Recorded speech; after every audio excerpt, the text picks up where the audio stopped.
In this video, I'll present how to add a new node to an existing Hadoop cluster. So at the moment, I'm connected to the master Hadoop server, the primary name node, in our Hadoop cluster. We have 3 other servers in the clusters at the moment called Hadoop 2, 3, and 4, respectively. If we inspect our workers file in the Hadoop config, so if we do, let's say, a cat of Hadoop ets Hadoop/workers, we can see the 4 workers, including our current node. So Hadoop 1, 2, 3, and 4 are the current worker nodes. Before we add another, there are a few things to do first. Now, I already have a server called Hadoop 5 that I've spun up with Java already installed. So what we need to do is set up everything to do with Hadoop. So before I begin, just so we don't forget, we're going to stop all. We're not going to hot load the new server. We're going to stop everything that's currently running in Hadoop. And then we're going to add our Hadoop 5 server as a worker node, so it'll be an additional data node on the network in our cluster. And then we'll bring the server back up with that new node. And then we'll verify it at the end. So now that it's stopped, we're going to do a sudo emacs. We're going to load an editor that loads the ets hosts file of the system.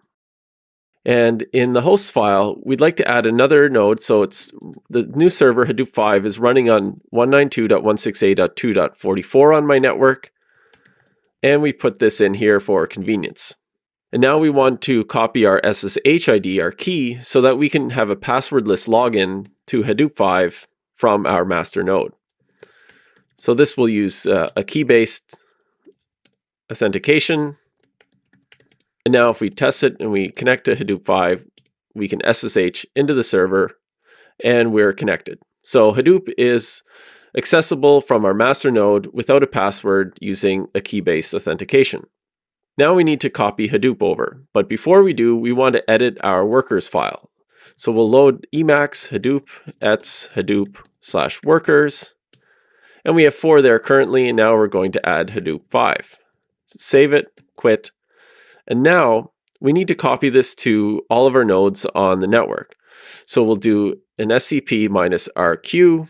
So we're going to do it recursively and in quiet mode so we don't get spammed by all the files that are copying over. We're going to copy our Hadoop folder entirely to Hadoop 5 into the home Hadoop folder.